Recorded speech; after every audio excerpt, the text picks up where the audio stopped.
Graças a Deus por estarmos aqui nessa noite, por nos fazer chegar aqui hoje, né? Estarmos entre secos e molhados, podermos estar aqui na presença dele, desfrutando da comunhão de outros irmãos. Acredito que muitos estão nos acompanhando aí pela internet. Sempre é uma responsabilidade muito grande, mas também é um privilégio chegar aqui na frente. E nós vamos estar dando continuidade à série do livro de Lucas, que a gente iniciou meses atrás. Um autor, ele é reconhecido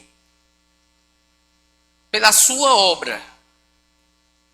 Ele é aquele que pratica em si o fato. Ele é aquele que tem o domínio do fato, da obra. E o resultado da obra tem o seu envolvimento direto. Se a gente for pensar, um autor de um livro, por exemplo, ele já não nasce escrevendo um livro. Mas primeiro ele nasce. Ele começa a falar, dá os primeiros sinais de fala, papai, mamãe. Depois ele começa a ler, a escrever o seu próprio nome, o nome dos pais, o nome da escola que estuda. E ele vai tomando corpo, ele vai construindo isso e esse desejo. E um dia querer escrever, de contar suas próprias histórias e ali escrever alguma obra. É assim também quando alguém, um artesão, um escultor. Ângela não está aqui, mas ela trabalha com biscuit. E quando ela está fazendo lá dos seus artesanatos, ela precisa passar por algumas etapas e por alguns processos.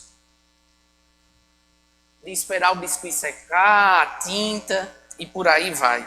Então o autor, ele precisa, e ele passa por algumas etapas, ele precisa seguir um processo natural para que aquela obra ela possa ser finalizada, aquele livro ele possa ser concluído, seja passar pela editora, seja passar pela revisão, seja passar pelo editorial, seja voltar para um design, enfim. O autor da nossa vida, o autor da nossa fé, o autor da nossa salvação, foi preciso ele passar por essas etapas também. Foi preciso ele passar por um processo. Desde a sua geração até o seu crescimento, até ele concluir parte da obra dele que ali foi feita na cruz. O Senhor, o autor da nossa vida e da nossa fé, ele seria reconhecido mediante a tudo que ele precisaria enfrentar e passar por etapas e processos que eram recorrentes de qualquer ser humano da época.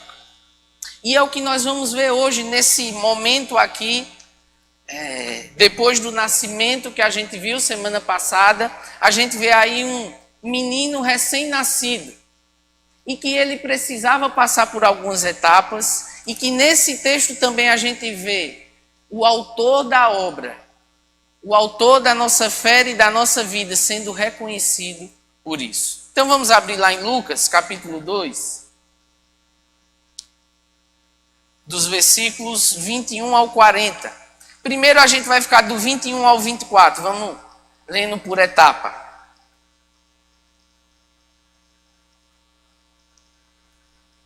Estou usando a NVI. Lucas capítulo 2, dos versículos 21 ao 40. Completando-se os 8 dias para a circuncisão do menino, foi-lhe posto o nome de Jesus, a qual lhe tinha sido dado pelo anjo antes dele nascer.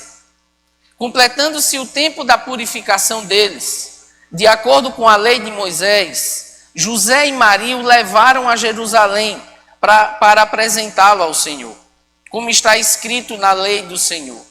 Todo primogênito de sexo masculino será consagrado ao Senhor. E para oferecer um sacrifício de acordo com o que diz a lei do Senhor, 2 rolinhas ou 2 pombinhos.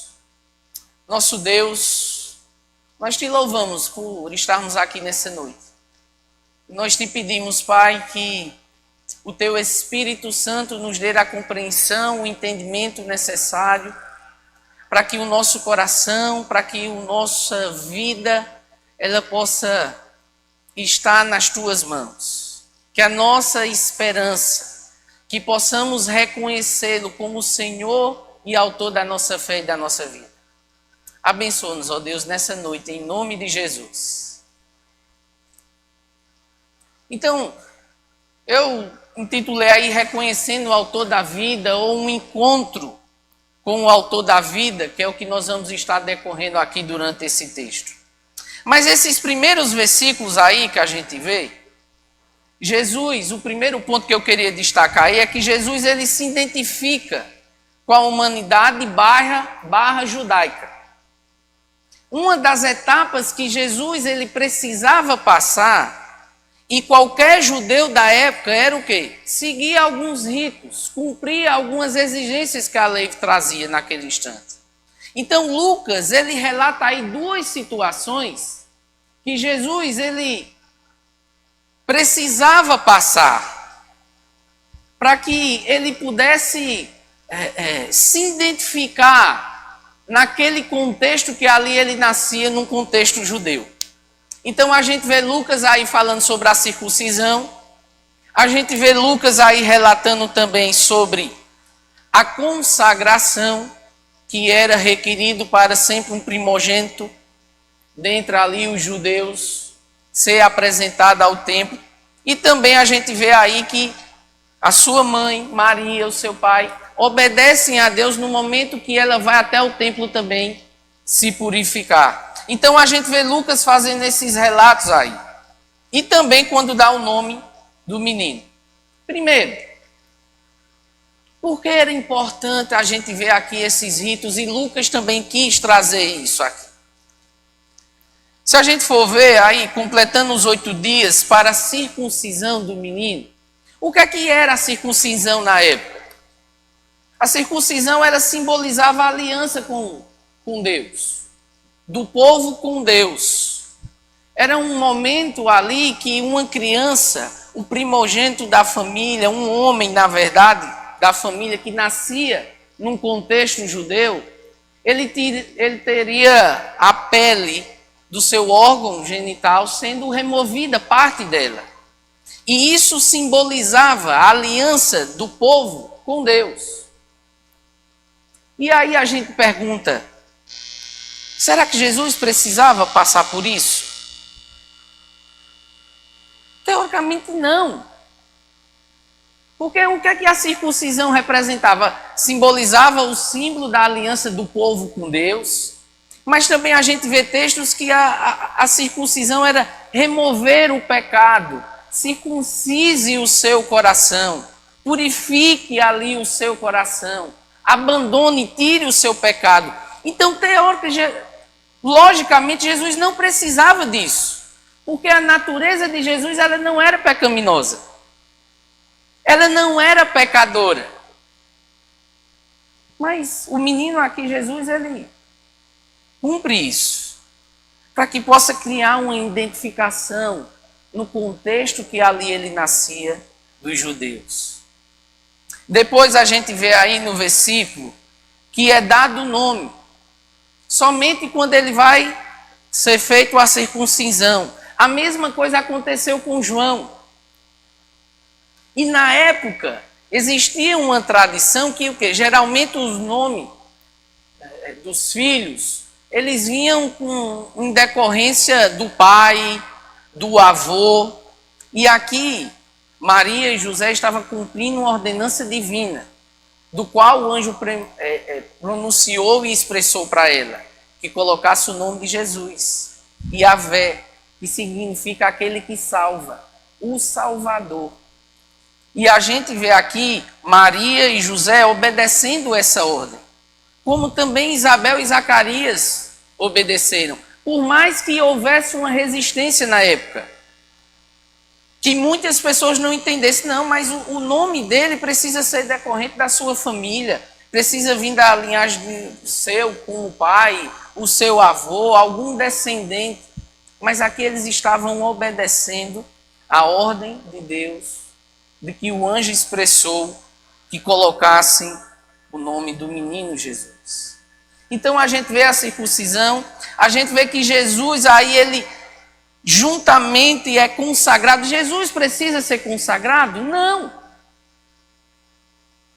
Ele precisava ser consagrado para alguma obra, ele já sabia por que vinha. Ele tinha um propósito já estabelecido. Ele sabe por que ali ele descia. Mas ele precisava cumprir sim essa exigência da lei. Para que a mensagem que ele viesse vir a dar no futuro pudesse ser validada. Que os judeus da época, os seus contemporâneos da época, pudessem vir ouvi-lo. Ele precisava criar essa identificação. Ele precisava seguir essas exigências e cumprir esses ritos da lei. E depois a gente vê aí que sua mãe ela precisa ser purificada. O que é que a lei falava na época? Era que qualquer pessoa que tivesse envolvimento com o sangue, e aqui Maria ao gerar o Senhor, ela teve sangue, teve sangramento, teve um corrimento, e ela precisava ser purificada 40 dias depois. E a gente vê aqui, nesse texto aqui, Maria ela assumindo ser pecadora e que precisava chegar ao templo e ali se purificar. Aqui fala duas rolinhas ou 2 pombinhos. Na época a lei ela falava de um cordeiro, mas existia uma flexibilidade para as famílias que não tinham condição. E aí, do porquê de 2 rolinhas ou 2 pombinhos, e ela levar para sacrificar. William falou isso semana passada, da condição simples que o Senhor, que o Salvador escolheu nascer. E a sua família não era uma família de posses. Pois bem, ao passar por esses rituais, ao passar por essas situações de exigência da lei, nós podemos ver que Jesus ele demonstra uma completa identificação com a humanidade. Para os seguidores, para os judeus da época era preciso e era fundamental que aquele que viria ser o Messias e cumprisse as leis, ele estava em obediência à vontade de Deus. Eles esperavam um Messias que tivesse em conformidade com a fé e com os ensinamentos dele. E por isso da importância de Jesus se identificar com eles a partir daquele momento. Para que pudesse ter abertura, para que pudesse criar um ponto de conexão com eles. Para que a mensagem pudesse ser validada. Jesus ele mostrou-se aqui plenamente humano, compartilhando igual a eles, a qualquer ser humano, da mesma experiência. Seja desde o nascimento, seja passar pela circuncisão, seja a mãe ser purificada no templo, seja ele estar sendo levado para ser consagrado no templo. Jesus, ele seguiu os rituais da lei e aqui ele estabelece uma base sólida para que ele possa ter a abertura de levar uma mensagem de redenção, de salvação para aquele contexto judeu. E trazendo para nós hoje. E eu estava tentando me lembrar aqui de algumas situações. Semana passada o William, na aula dele, da disciplina de cosmovisão, na segunda-feira ele falava que logo quando ele chegou em Santo André foi um pouco difícil e ele fazia muitas coisas em Campina. A feira, cortar o cabelo, outras compras, farmácia e tantas outras coisas.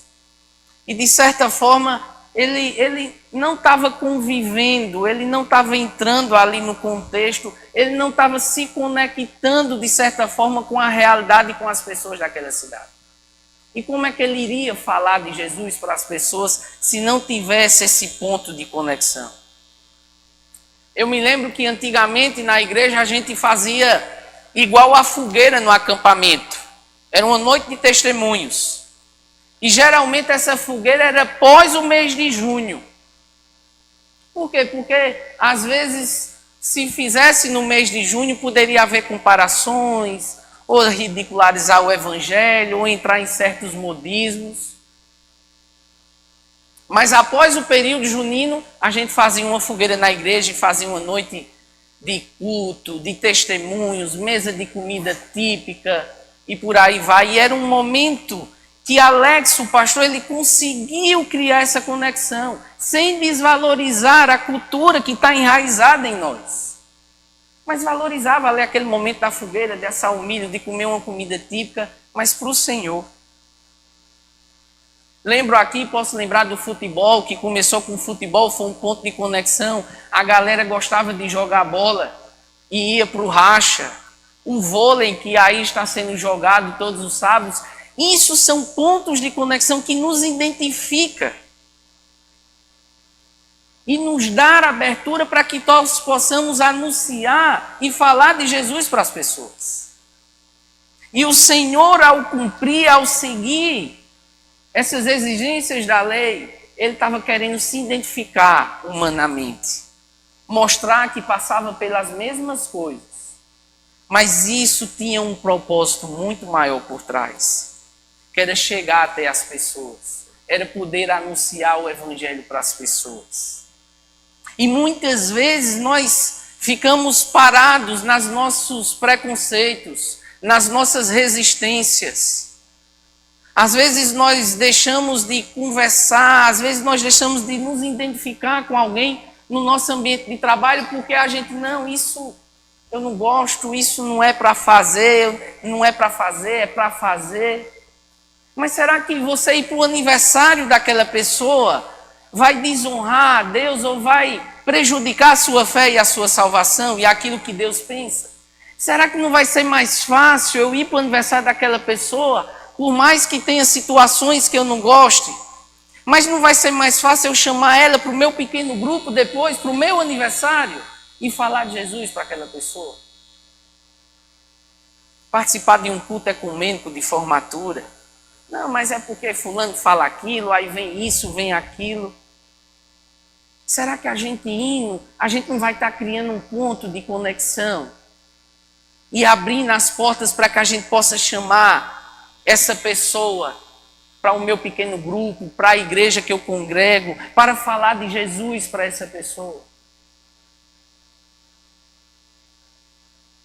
Nós precisamos romper muitas vezes esses pensamentos, esses preconceitos, essas barreiras que a gente impõe e que faz com que a gente possa estar se isolando, que a gente possa estar se distanciando e deixando de falar de Jesus para as pessoas. Então, por isso que era importante. Outra situação que a gente vê aqui é que Jesus, ele está mostrando, Jesus, José, Maria, eles estão mostrando obediência à palavra de Deus, porque era a lei do Senhor.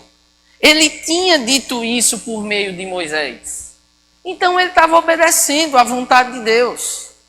Ele estava se submetendo à vontade de Deus. A atitude dele confirmaria que ele era o autor e o consumador da vida e da nossa fé. Por isso da importância de Jesus cumprir e seguir essas exigências da lei.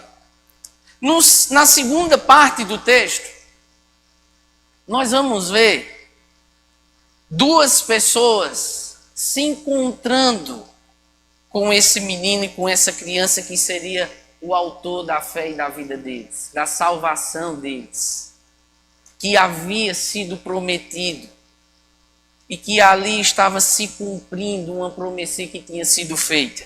Vamos ler agora dos versículos 25 ao 38.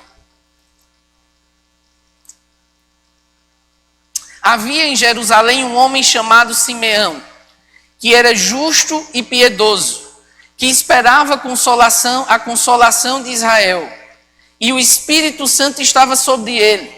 Fora-lhe revelado pelo Espírito Santo que ele não morreria antes de ver o Cristo do Senhor. Movido pelo Espírito, ele foi ao templo.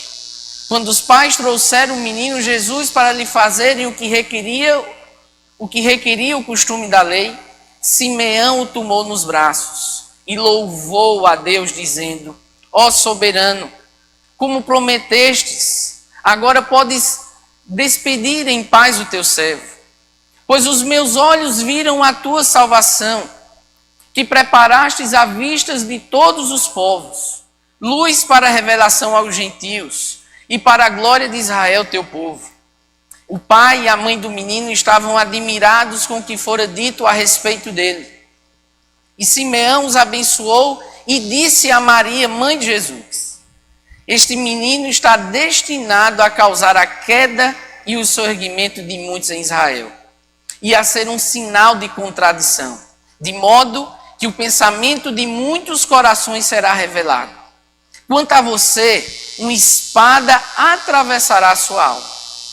Estava ali a profetisa Ana, filha de Fanuel, da tribo de Asser. Era muito idosa, tinha vivido com o seu marido 7 anos, depois de se casar. E então permanecera viúva até a idade de 84 anos. Nunca deixava o templo. Adorava a Deus jejuando e orando todo momento. Orando dia e noite. Tendo chegado ali aquele exato momento, deu graças a Deus e falava a respeito do menino a todos que esperavam a redenção de Jerusalém. Então, nessa segunda parte do texto, a gente vê aí 2 pessoas se encontrando e reconhecendo aquela criança como o autor, como o Messias, o prometido, como o Salvador, como o Consolador e o Redentor deles. E eu quero destacar aqui algumas lições que nós podemos tirar da vida de Simeão e Ana diante desse encontro. É importante a gente frisar que ambos eles tinham uma vida de comunhão com Deus. Eles eram fiéis à sua palavra. Ele, como aí no versículo 25, era alguém justo. A gente já viu essas outras expressões na Bíblia. A gente viu isso com Zacarias e Isabel. Era alguém justo com o seu relacionamento com as pessoas, que amava as pessoas, que não tinha inveja, que não procedia com rancor ou com mágoa, mas que perdoava, que não maculava ou planejava qualquer coisa do tipo contra alguém. Mas era alguém justo diante dos olhos de Deus. Era alguém piedoso, que amava, que andava com Deus, que se submetia à vontade de Deus, que norteava a sua vida segundo os seus princípios e os seus valores. Era alguém que andava com Deus em oração, servindo, obedecendo, louvando e contemplando a Ele.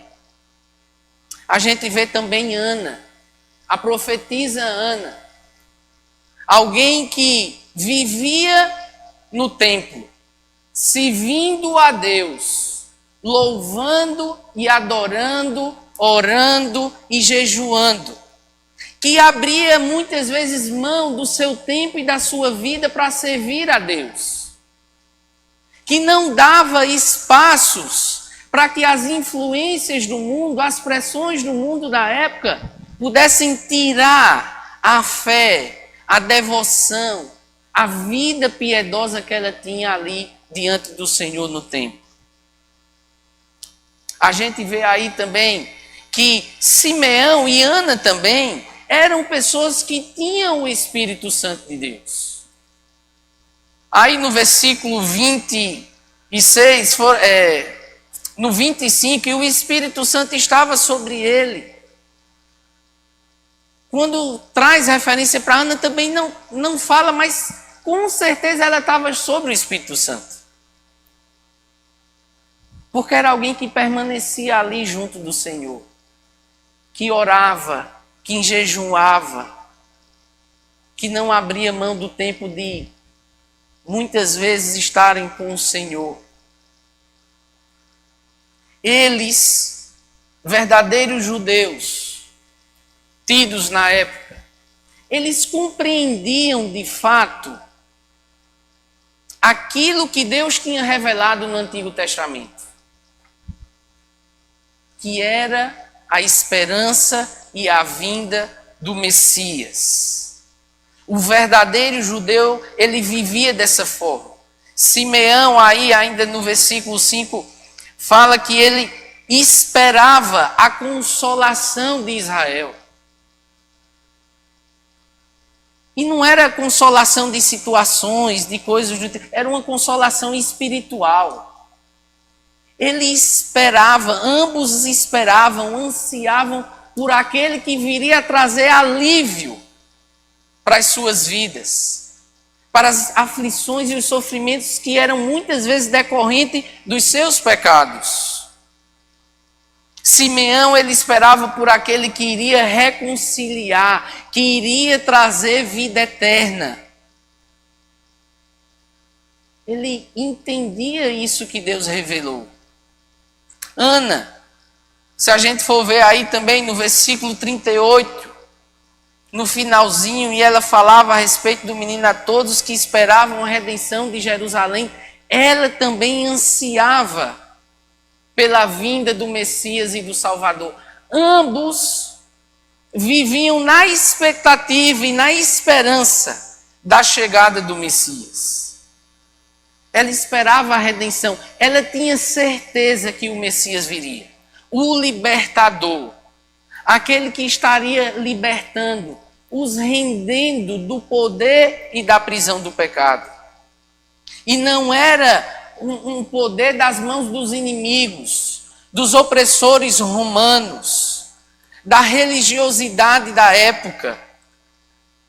Mas o verdadeiro judeu, Simeão e Ana, eles criam nessa expectativa. E o principal deles não era ser libertado das mãos dos romanos, dos reinos, da população, das nações vizinhas, mas era serem libertados da escravidão do pecado. Eles ansiavam, eles esperavam, eles tinham a expectativa pela vinda do Messias. A esperança dele não estava em governos. A esperança deles não estava em homens. A esperança dele não estava em religiões. A esperança deles, a expectativa deles, o consolo, a redenção que eles esperavam, era a chegada e a vinda do Messias. Meus irmãos, como é que nós temos esperado essa chegada? Eles não estavam preocupados em ganhar dinheiro. Eles não estavam preocupados somente com a vida deles. Mas veja que o texto fala que eles ansiavam, eles esperavam pela vinda do Messias. A vida deles girava em torno da vinda do Messias. E isso influenciava completamente a maneira como eles viviam as verdades de Deus. E é isso que deve influenciar a nossa vida. Porque da mesma forma que Jesus veio, Ele irá voltar. E nós temos esse privilégio de já saber que Jesus já veio. De que Ele já cumpriu parte da sua obra. E de que Ele irá voltar. E esse irá voltar, essa esperança, ela deve fazer mudar a nossa vida, deve influenciar nas nossas escolhas, deve influenciar nas nossas decisões, na maneira como a gente vive aqui o hoje e o agora. No versículo 26 aí, e no versículo 29, o Espírito Santo revela para ele que ele só iria morrer antes dele ver o Cristo. No 29 ele fala aqui: ó soberano, tu prometestes, agora podes despedir em paz. A coisa mais importante para ele era ver a chegada do Messias. Era essa esperança, era essa chegada que motivava Simeão e Ana a viverem plenamente em sintonia com aquilo que Deus tinha revelado para eles. Ela, no versículo 37, nós podemos ver aí, uma viúva, uma mulher já idosa, que viveu praticamente a sua vida sem um marido. E que naquela época, por ser mulher e ser viúva, não era lá as suas grandes coisas. Com certeza ela passava por aflições, com certeza eles passavam por pressões do mundo, por situações, por opressões, mas a esperança de Simeão e de Ana, e o que os motivava, e o que os levava a viver uma vida diferente, era a expectativa da chegada do Messias. Da mesma forma nós podemos esperar hoje. Nós precisamos viver, e nós vivemos nessa esperança e nessa expectativa. Eu creio que praticamente todos nós esperamos por isso. Mas será que a gente espera apenas no nosso entendimento, no nosso conhecimento, ou a nossa vida tem revelado isso?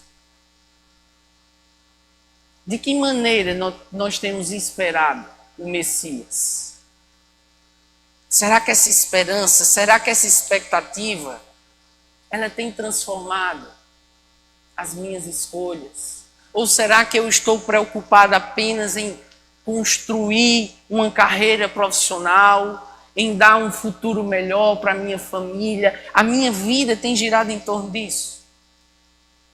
Lucas capítulo 21 aí, dos versículos 34 ao 36, vamos ler lá.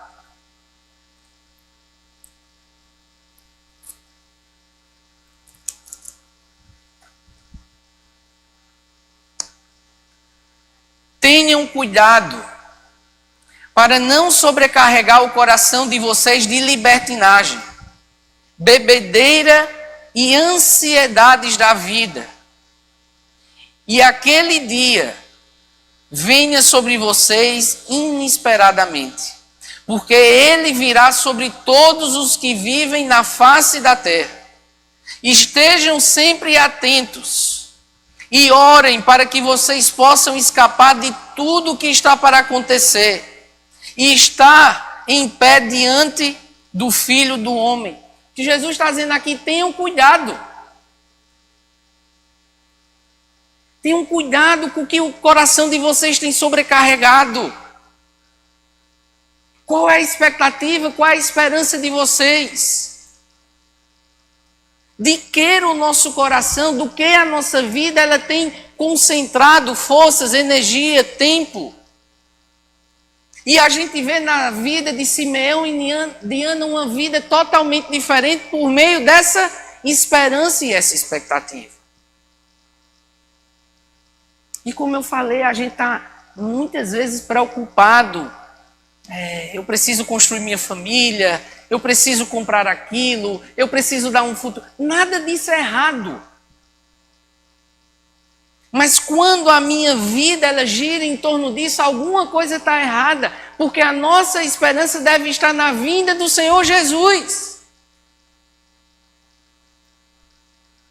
Que lá em Lucas, aqui, capítulo 21, ainda, versículo 27, vai nos falar o quê? Então se verá o Filho do Homem vindo numa nuvem com poder e grande glória. Será que você consegue fazer esse exercício? Fechar seus olhos agora. Imagina. Pensa. Fecha seus olhos agora. Eu fiz isso em casa. Pensa só. O Senhor vindo numa grande nuvem. Com poder e glória. Vindo nos resgatar. Você consegue pensar nisso? Você consegue também lembrar lá o que fala em Apocalipse, capítulo 21, versículo 4?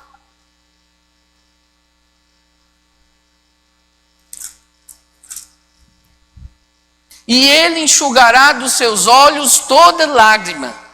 Não haverá mais morte, nem tristeza, e nem choro, e nem dor. Não haverá mais. Você consegue vislumbrar isso? Que ele virá numa nuvem grande, em poder e glória. E quando ele vir na sua volta, não vai haver mais choro. Não vai haver mais morte, não vai haver mais dor, não vai haver mais tristeza. É nessa esperança que a gente precisa se apegar. E não na esperança da nossa conta bancária, e não na esperança do meu trabalho, do meu futuro profissional, e não na esperança que aquela pessoa vai me fazer feliz ou eu vou fazer feliz aquela pessoa. Ela viveu uma vida praticamente toda viúva. A esperança dela não estava em pessoa, não estava em relacionamento, não estava nessa vida, no aqui e no agora. A esperança e a expectativa dela estava no Redentor. Aquele que iria libertá-la do cativeiro do pecado. Que iria trazer perdão sobre os seus pecados. Você pode sim ter essa esperança hoje. Da mesma forma que o Espírito Santo é o mesmo Espírito Santo que agiu ali em Simeão e Ana. É o mesmo Espírito Santo que pode trazer, reforçar, relembrar essa esperança que muitas vezes nós temos sufocado. E temos apenas caído no esquecimento ou no entendimento.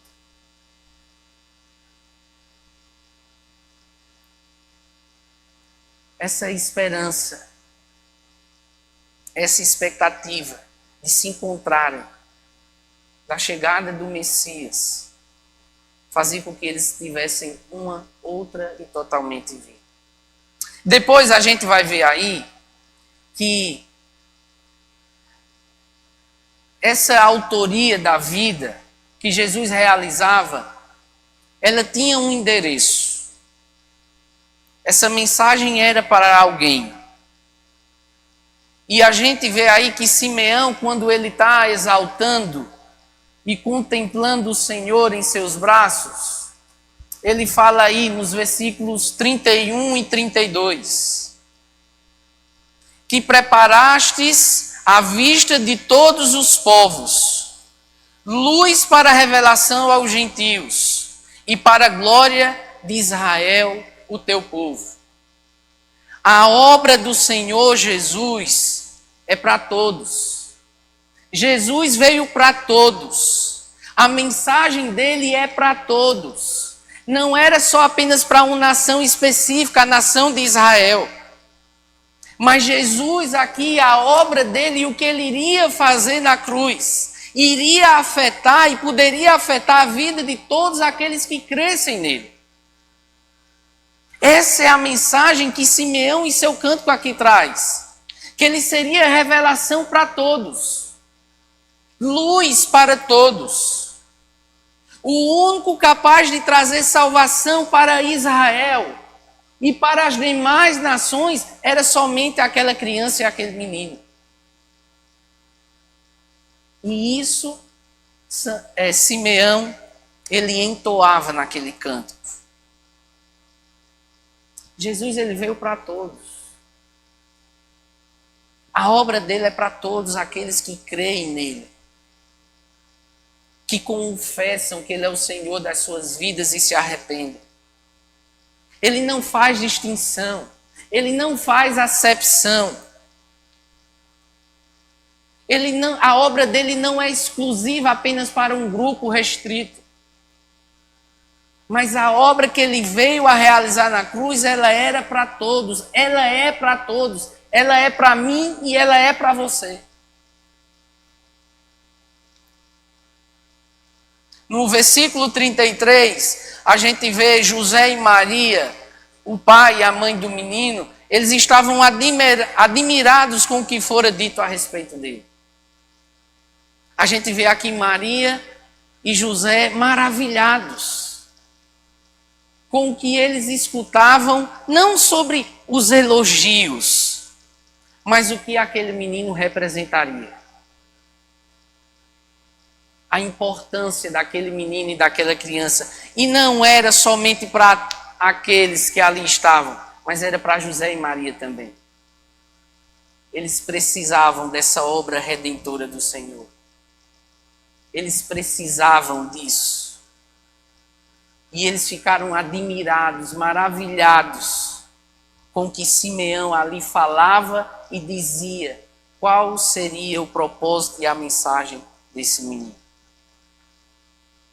Nos versículos 35, 34 e 35, a gente vê: e Simeão abençoou e disse a Maria, mãe de Jesus: este menino está destinado a causar a queda, o soerguimento de muitos em Israel e a ser um sinal de contradição, de modo que o pensamento de muitos corações será revelado. Nós podemos ver aqui o que essa obra causaria. Essa obra causaria salvação para alguns, para aqueles que crescem. Mas essa obra também causaria condenação e morte para aqueles que não creem.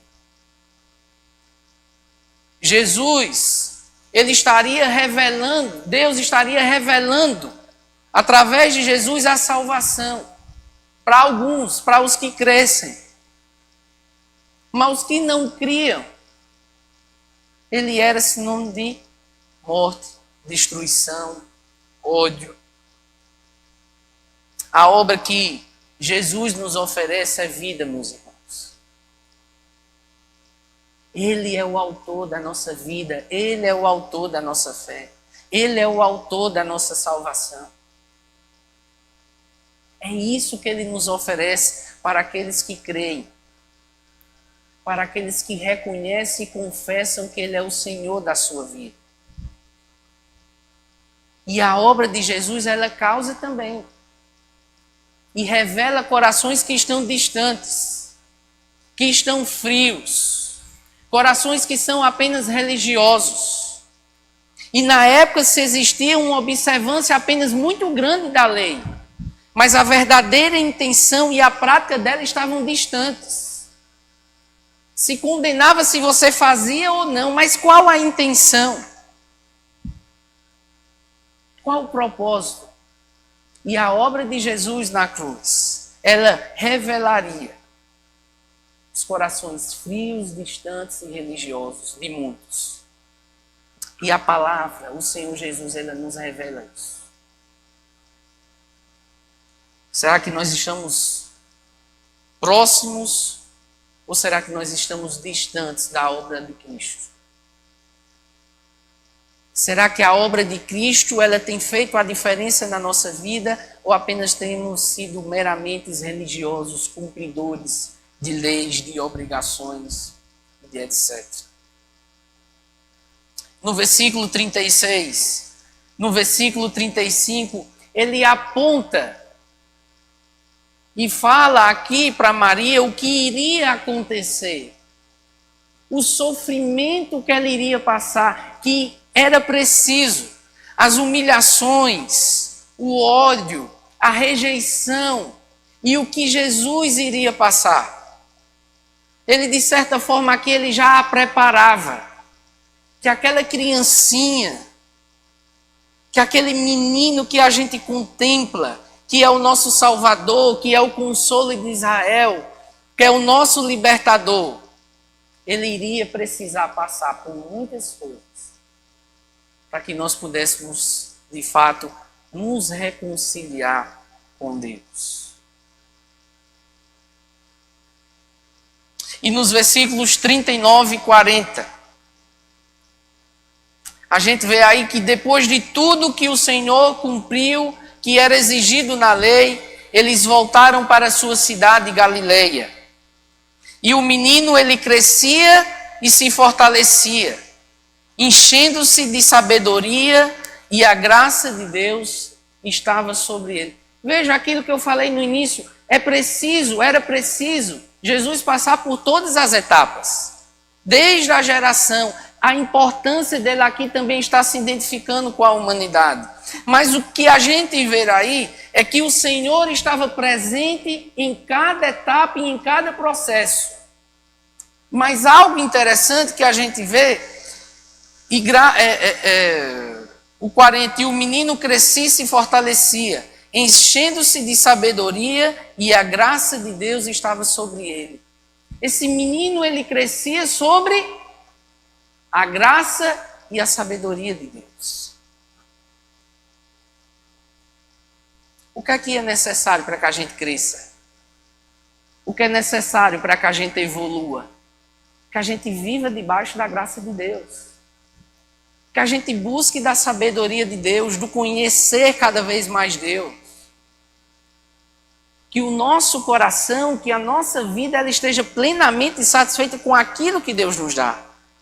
Que é a graça dele, que é a bondade dele, que é o amor dele, que foi o que Cristo realizou e fez na cruz. É conhecer ao Senhor, é desfrutar da sabedoria, é desfrutar da sua graça, nos deixar ser guiado por ela, tomarmos decisões guiadas por ela, que vai nos fazer crescer. Igualmente a esse menino aqui que crescia. Concluindo, e eu deixei essa parte para o final, que é quando o autor da vida, ele é reconhecido, e há esse encontro entre Simeão e a profetisa Ana.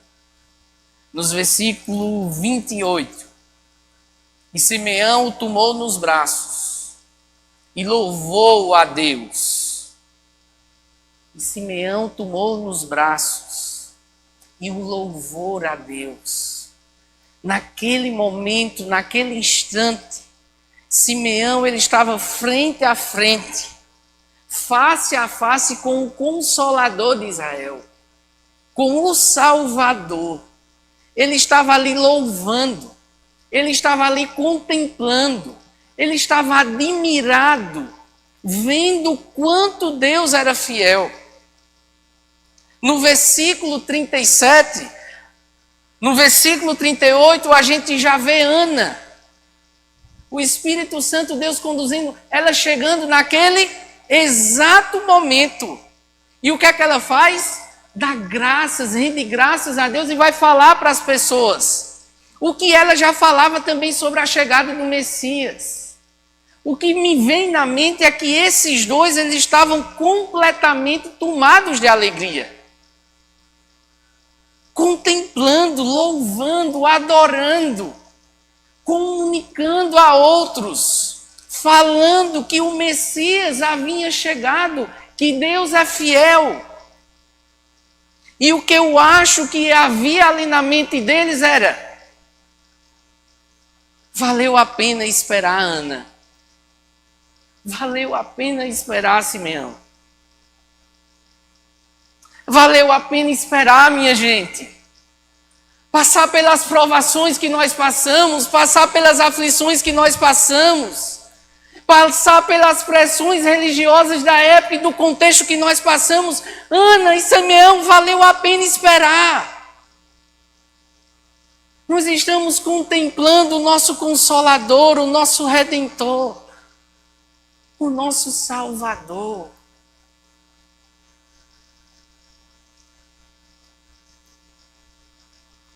Você quer ter essa esperança? Você quer desfrutar dessa esperança? Você pode fazer isso hoje. Simeão, quando ele viu o Senhor, ele disse: o Senhor já pode me despedir. O teu servo, o teu escravo, aquele que se submete ao Senhor. Para ele a coisa mais importante era essa. Não era as aflições, as circunstâncias que ele deve ter passado, as pressões, as opressões. E você pode também ter essa certeza e essa esperança hoje. Se você quer se você deseja desfrutar dessa esperança hoje, você pode pedir a Deus isso. Ele está lhe dando a oportunidade de você fazer isso hoje. De você desfrutar como Simeão, como Ana, como outros aqui, essa esperança e essa expectativa da volta definitiva do Senhor Jesus. Mas às vezes, você já entende, você já ouviu sobre essa esperança, mas você tem deixado que ela sufoque. As preocupações, as coisas que você tem passado, as circunstâncias, as aflições, ela tem sufocado essa esperança. E o Senhor também lhe chama hoje, para que você coloque diante dele isso. Ele vai lhe ajudar. Ele vai tornar esse fardo leve, que muitas vezes essa esperança tem prendido. Se você quer isso, Deus ele quer lhe ajudar hoje. Ele quer novamente renovar esse ano e essa esperança dentro de você. Nós vamos ouvir essa música agora. E muitas vezes a gente se emociona com essa música. Muitas vezes essa música mexe com os nossos sentimentos, nos vem pensamentos, situações. Mas não deixe que essa esperança ela fique apenas no campo dos sentimentos. Mas que essa esperança e essa expectativa, ela possa de fato ser a base fundamental da sua vida. Para a sua vida. E que quando você cantar, você esteja pensando nisso. Que o Senhor virá numa grande nuvem. Que Ele virá em grande glória e poder. Que não haverá mais lágrima, que não haverá mais tristeza, que não haverá mais dor, que não haverá mais morte. É nessa esperança que nós devemos nos apegar. Que Deus nos abençoe.